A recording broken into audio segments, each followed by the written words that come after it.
He had sold his last pair of shoes to buy medicine for his daughter, and the city did not notice until a van stopped dead in front of the clinic and the line of patients began to tremble. The opening sentence could have been a headline about sacrifice, but in that moment it was a small man with a paper bag full of pills and a slow, careful step toward a corroded service door. The clinic smelled of antiseptic and fried food from the cart outside. The sunlight landed on a patched parking lot in thin squares, and the distant monotone of a public transport radio threaded through the air. He moved like someone who knew the meaning of each sound a machine made, yet his shoes were gone and his hands had old grease stains that no washing would erase. People shuffled aside, some with pity, some with curiosity, and a teenage volunteer named Anna checked the van and frowned. The ambulance van had a stuttering intake on the oxygen feed and a sicer light blinking like a trapped heartbeat. The clinic administrator, Sarah, muttered about budgets and waiting lists. He set the paper bag on a low crate, opened it for a brief second to verify the pills were there, and then said quietly that he could try to listen to the van for a few minutes if they let him. Laughter rose in a corner. Someone pulled out a phone to record. That laugh felt like scorn and like a clock that started a much longer story. The light in the evening shifted to orange, and the clinic alarm was a low thrum. The metal of the van was warm to the touch. The smell of oil and hot plastic mixed with the antiseptic and the fried food, forming a strange city perfume. His face was sunburned and lined, but his eyes were sharp in a way that contradicts every ragged thing about his clothes. He spoke in sentences that were short and careful, each word measured as if it were a tool. "I only need to look at the intake manifold," he told Sarah, who had folded her arms. "If you let me open the panel, I will tell you what it is." The problem was presented simply and without drama. The intake light blinked, the oxygen flow was irregular, and the van had to leave in 20 minutes to carry a child needing an urgent follow-up. The clinic staff looked at each other and then at him. Some of them recorded, one of them joked about a miracle worker who smelled like motor oil. He smiled without anger and asked only for a cup of coffee and permission to borrow a wrench. The promise he made was small and precise. If he could fix the van, he asked for a little of the medicine that his daughter needed and to borrow a pair of shoes for the walk home. Nobody expected them to give him anything serious. They expected a story to laugh at. Nobody imagined people would be watching the video a week later and sharing it with captions about second chances. He crouched by the wheel well and listened with his cheek near the panel, like someone hearing a language. He touched bolts, felt for heat, and smelled a faint burning where a circuit board had suffered moisture. He called the problem by a name that sounded technical but simple: a fault in the pressure sensor circuit that starved the regulator. The clinic technician, Dr. Patel, rolled his eyes first and then came closer when the man pointed and explained in a few clear sentences what to do. "You need to isolate the feed, clean the contact, and recalibrate the flow valve," he said. And when Dr. Patel handed him a cloth and a spray, his hands moved with a confidence that did not fit his ragged clothing. The van coughed, the intake light steadied, and the little oxygen meter hesitated before showing a steady bar. Someone in the crowd whispered, "He did it." The initial dialogue was quick and small, but each line carried a weight of skepticism, wager, hope, and finally surprise. He left with a pair of second-hand shoes borrowed from a nurse and 2 blistered palms. And he left a paper bag lighter by 1 small envelope of pills.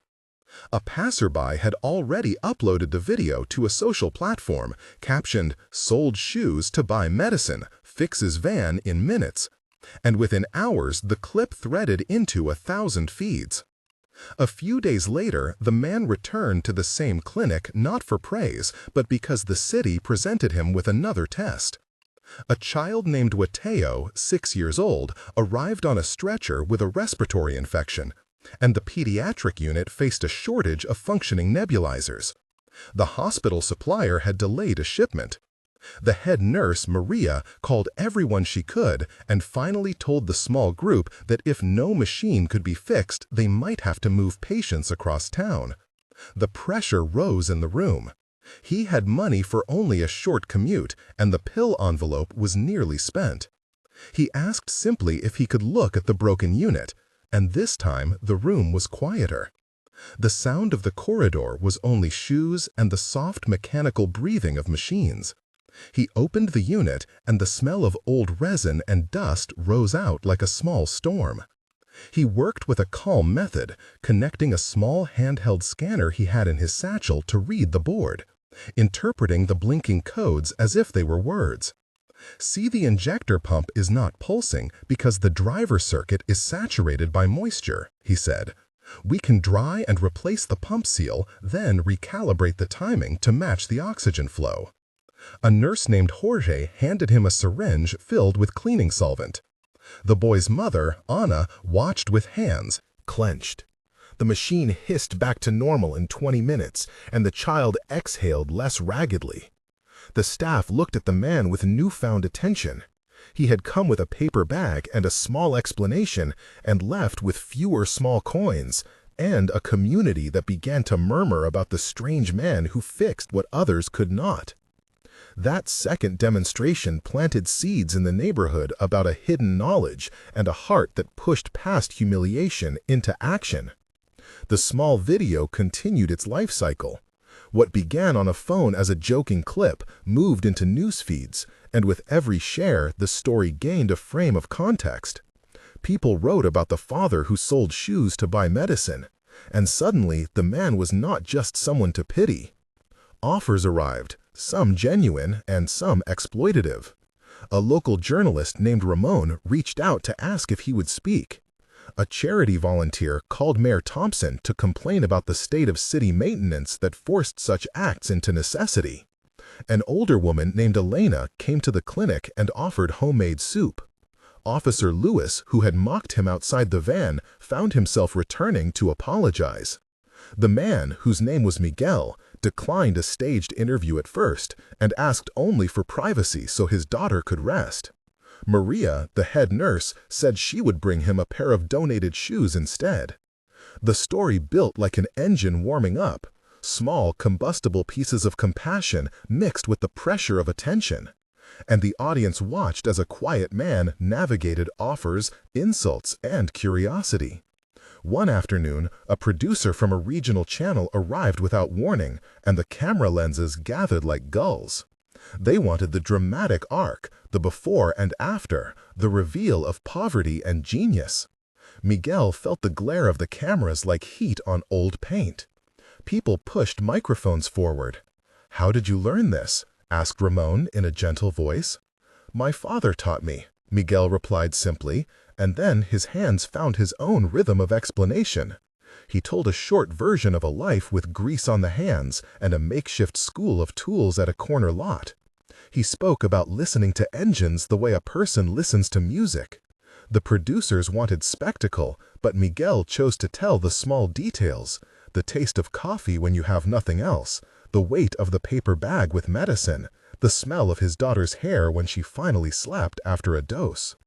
He refused financial offers that required staged stunts. He agreed to one interview on the condition that any money raised would go to a clinic fund. The line of exchanges with reporters became a dialogue about dignity, rescue, and terms of help, with Miguel insisting on respect rather than charity. The city applauded the sentiment, but in private, some called him stubborn. His silence in the face of offers sounded like pride, and his refusal to be used, a token of emotion, confused some and inspired others. A hard test arrived when a municipal generator failed during a storm, and a small maternity unit lost power for critical monitoring equipment. The hospital called every official repair crew, but the waiting list stretched by hours. The storm made roads slick and communications spotty. The head of the regional maintenance, a man named Victor, called everyone he knew, and finally, television producers found Miguel sleeping under a tarp by the river. They showed up with umbrellas and strobes, and he walked toward the hospital because he could not ignore a machine that served new lives. The scene that followed was cinematic in its pressure. The rain, the pregnant faces, the hospital corridor lit only by phones, the urgent beeps. Miguel stepped into the belly of the generator room and spoke the diagnosis in calm terms.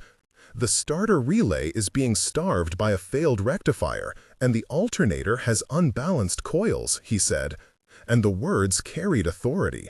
He organized a quick team, giving command to Victor to bring a spare rectifier and to a young volunteer named Anna to hold the scanner while he set pulses.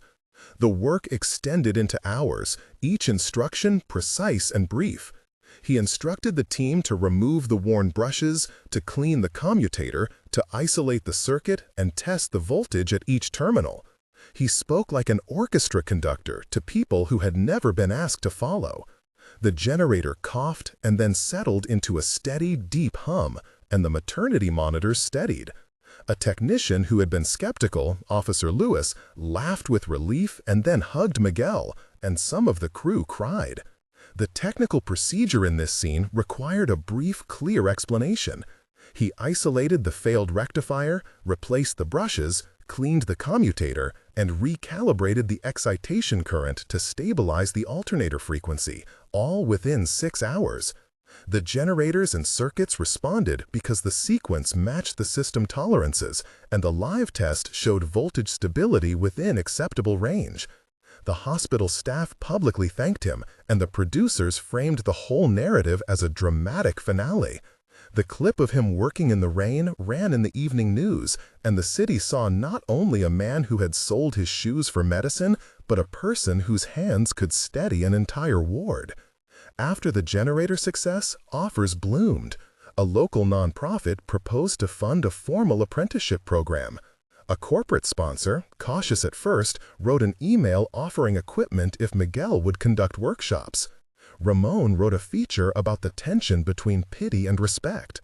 The narrative split into strands. On one side, there were invitations to celebrity shows that wanted tears and props. On the other side, there were volunteers who wanted to learn, community members who wanted a safe place to bring their broken items and leave with repairs and dignity. Miguel faced a moral question about how to manage attention without selling trops. His story. A meeting convened at a community center with Sarah, Dr. Patel, Maria, Ramon, Mayor Thompson, and a group of neighbors, including Jorge and Elena. They argued about forming a social workshop where people could bring broken appliances, learn, and have access to free or low-cost medicine through a small fund. "We can call it a workshop social," Maria suggested, and the idea felt like a handshake across a table. Miguel listened and then nodded, asking only that the first rules be about training and dignity. The community rallied, and with a small volunteer team that included Ana, Jorge, and Elena, they began to collect tools. This was the moment in the story where the audience often felt the deepest emotional pull, and it was the right moment to ask for a reaction. If you are feeling the same mix of shock and hope I felt when watching these events unfold, you are not alone. It is hard not to be moved when someone who looked like they had nothing shows a skill that matters to many. Tell us what surprised you most in the comments. Type hands if the technical mastery struck you. Type heart if the compassion moved you, or share a short story of a person who showed up and changed a day for you without asking for credit. Your comment matters because it helps others find these stories and builds a community that values second chances and skilled work. By leaving a note, you are not only responding to a single moment, but helping create a map for people looking for examples of dignity returned through skill. Now, let us return to how the workshop began to take shape, and to the small conflicts that tested Miguel's own fragile trust.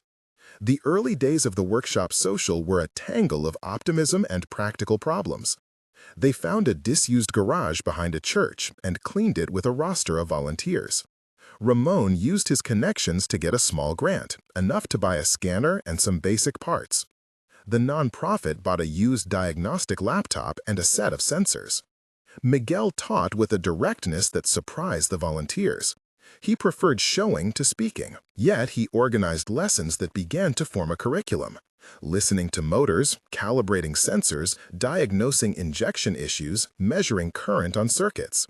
He used a simple, accessible language.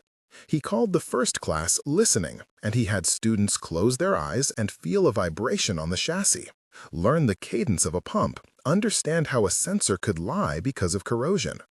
The workshop gave people like Ramon and Anna a place to practice small kindnesses while learning. Maria set up a compact inventory system and assigned a volunteer manager named Officer Lewis to oversee donations. Names mattered. Elena baked soup and agreed to coordinate the free medicine fund. Sarah arranged legal paperwork. Mayor Thompson sent a representative to celebrate the opening, and Dr. Patel promised a rotating shift. Clinic day to be present for urgent cases. The workshop was both a place of repair and a classroom for a community that had been told it was disposable. One of the most painful elements of Miguel's story was the private history that drove him. His backstory was composed of small details that had shaped his hands and heart. He had grown up near the river, the son of a single mother who mended shoes in a doorway, and he learned early the value of objects and small labor. He had apprenticed with an old mechanic named Tomas, who taught him to read a motor like a book. When his wife died in a winter shortage of care, he took odd jobs to keep his little girl breathing. There was a long season when he worked in a factory that closed overnight, leaving him with a toolbox and nothing else.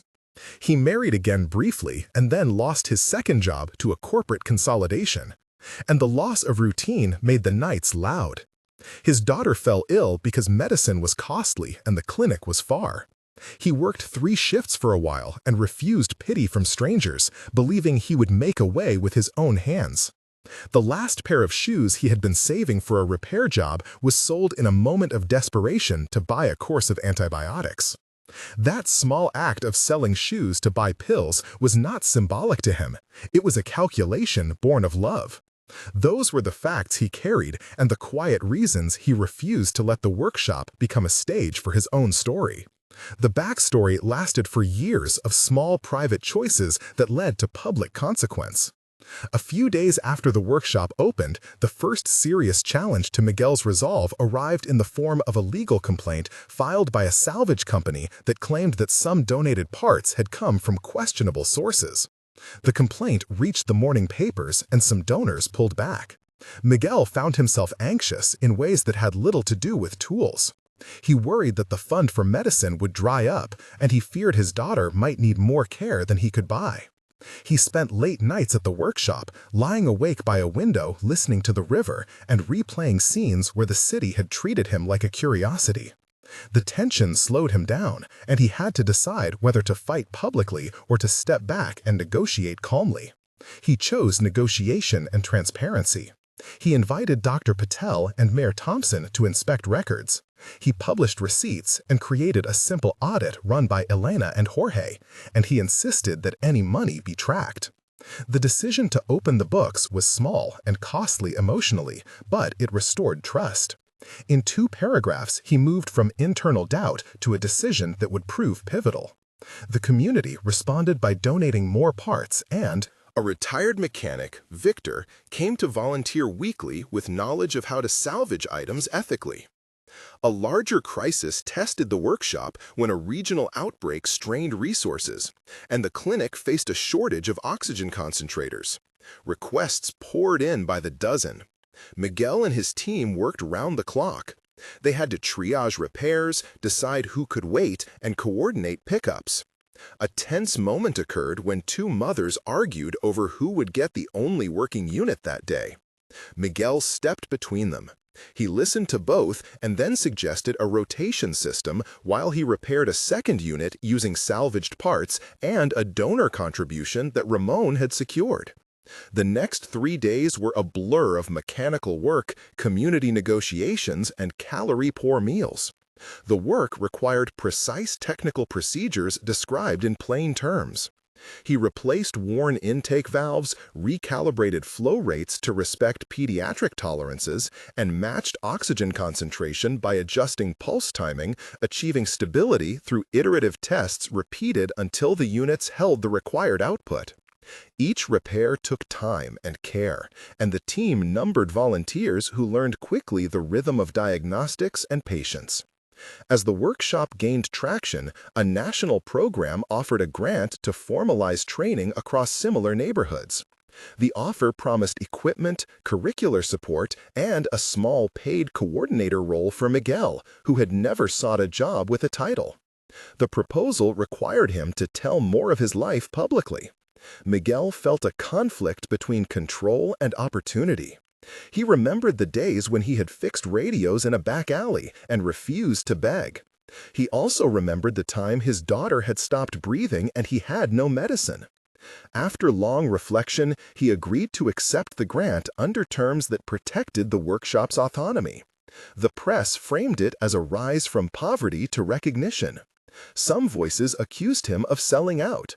Others celebrated that a father who had sold shoes had now secured resources to help hundreds. The friction remained, but Miguel's decision was practical and oriented toward continuity. The big technical climax arrived when a regional train that supplied the hospital with oxygen bottles suffered a breakdown in its compressor system. The compressor that filled cylinders required a specific calibration of pneumatic pressure and motor timing to avoid overheating the cylinders during the filling cycle. The city would lose supply for days if the compressor could not be repaired quickly. The train depot was far from the workshop, and the clock began to run. Miguel organized a team and coordinated with a logistics officer named Louis to bring spare seals, a scanner, and a thermal camera. The work required a long, orchestrated sequence and repeated tight dialogues. He delegated tasks and led a rotation, explaining in short sentences what needed to happen and why. "We will vent the line, replace the valve seal, check the regulator, then slowly ramp the motor to monitor thermal drift," he said. The hands on his team moved with a growing confidence. The procedure itself needed a plain explanation for the public.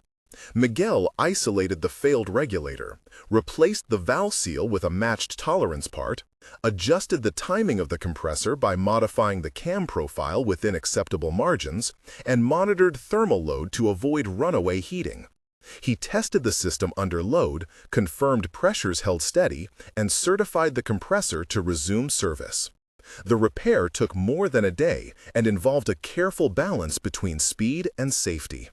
When the cylinders began to fill again, the depot clapped and some cried. The train left that night like a patient with new strength, and the city breathed easier.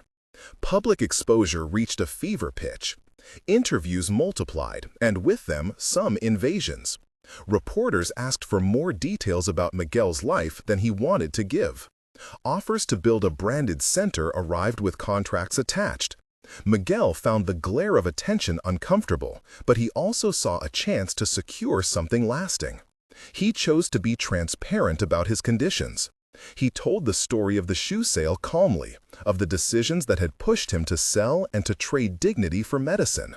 Some asked why he had waited so long to accept help. He answered that he needed the help to be framed as work and dignity rather than spectacle. The public responded in mixed ways. Ramon wrote a long piece that steadied the narrative, focusing on Miguel's skills, his choices, and the community that had supported him. Suggestions came from a list of donors who promised tools and a small building fund if Miguel would accept defined roles that matched his priorities. Recovery began slowly. Miguel accepted a modest stipend that allowed him to pay for a couch and a bed for his daughter and to commit to part-time work at a rehabilitation clinic for injured workers where he could teach and earn a small income. The rehabilitation process was not only physical or financial. It required trust building. He had to learn how to say yes and no to offers. He apprenticed 3 young volunteers and trained them in simple diagnostics, giving them not only skills but also a sense that their hands had value. He accepted the chair of a local advisory board for technical training, but he insisted that any decisions be made by a committee that included community members, Ramon, Maria, Dr. Patel, and Elena. The team's small victories were daily repairs that kept clinics running, meals shared in the workshop after long nights, and the slow accrual of tools. The presence of a dedicated clinical liaison improved workflow, and a new volunteer, Victor, coordinated salvage ethically. Miguel still walked slowly and his hands had calluses, but he had a schedule and an income and a new kind of tired that felt like work with purpose. The epilogue unfurled in specific times that marked the rhythm of change. 1 month later, the workshop had formalized a schedule and a small sign. The first month saw a modest but meaningful tally. 50 repairs done, 20 patients reached with assistance from medicine through the fund, and the donation of an old diagnostic scanner that Ramon had secured from a sympathetic clinic. Elena coordinated a community dinner to celebrate, and Mayor Thompson visited to congratulate the volunteers. Miguel used his fee to buy a small bed and new shoes for his daughter and to register the workshop as a nonprofit entity with the help of Sarah, who handled paperwork. The daily routine had settled into a cadence. Volunteers rotated in morning and evening shifts. Dr. Patel provided a weekly clinic, and Officer Lewis volunteered for logistics. The community began to trust the workshop as a place where broken things were mended and where people were treated with dignity. Small stories multiplied that month. A bicycle fixed for a child, a refrigerator that kept medication cold again, a generator that hummed in the rain. The fund managed by Elena and Jorge kept careful receipts, and the transparency reassured donors who had been skeptical at first. The workshop had not solved every structural problem of the city, but it had become a model of practical help and a gathering place of second chances. 3 months later, the program had grown into a steady engine of social repair. The apprenticeship program trained 15 students who had learned skills in diagnostics and calibration and who could now offer basic maintenance for local clinics. A partnership with a regional technical school provided portable certification for graduates and a formal channel for donations of parts. The clinic reported that emergency transport delays had been reduced by 20% in the service area because of quicker local repairs and a volunteer roster for urgent calls. The workshop's social had attracted a notable sponsor who donated more advanced scanners and a small grant for a training coordinator. Miguel sat on a small council that determined how funds would be spent and prioritized purchases for both tools and a small medicine reserve. The community engagement had multiplied into measurable outcomes: volunteers steady, equipment better, and families with safer access to care. The narrative shifted from a single viral clip to a sustained neighborhood institution. Miguel continued to teach with a patient voice and to insist on dignity and accounted receipts. The controversy that had followed the initial attention had dimmed under the steady work of the group and the clear numbers the workshop published monthly. 6 months later, the legacy was visible and measurable. The workshop had served more than 500 people since opening, repaired over 300 machines and appliances for health and home, and trained 30 certified apprentices who found paid work in local garages or clinics.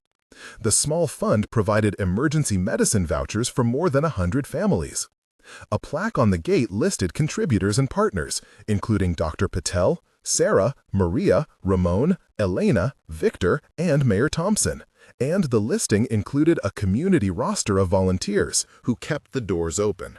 The workshop had expanded its hours and added a small childcare corner so parents could attend training. A regional health authority had recommended the model as a pilot for other neighborhoods. Miguel received a simple trophy from a volunteer association, not as a celebrity prize, but as recognition of service. And he placed it on a shelf near the toolbox where it shared space with a worn leather manual about engine timing. His daughter was healthier and in school. Miguel himself said in a small interview, "I do not want a medal for what needed to be done. I only want a place where hands learn and where people can find help before they have to sell what they need." The city had not solved all its problems, But one man who had sold his shoes for medicine had helped create a place that patched more than machines. The legacy was a network of trained hands, a modest building with regular hours, and a community that had learned to value skill and compassion as partners.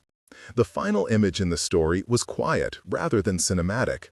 Miguel closed the shop one afternoon and paused, feeling the grain of the workbench under his palms, and watched a young apprentice fit a sensor into a small oxygen concentrator. A child laughed in the corner where the clinic offered a weekly check-in. People passed the shop on their way to markets and occasionally stopped to ask for advice. Ramon wrote one last column that collected names and numbers like evidence of a new possibility. Elena baked a cake for the community anniversary, and the workshop smelled for a day of sugar and oil and warm metal. Miguel spoke one sentence that seemed to capture what had happened and what might continue. He said simply, "I will keep fixing what I can and teaching hands to do the same." If this story moved you, share it so others might find the model of second chances and practical dignity. If you want to help this work continue, subscribe to channels that lift stories like this and consider supporting local workshops in your community.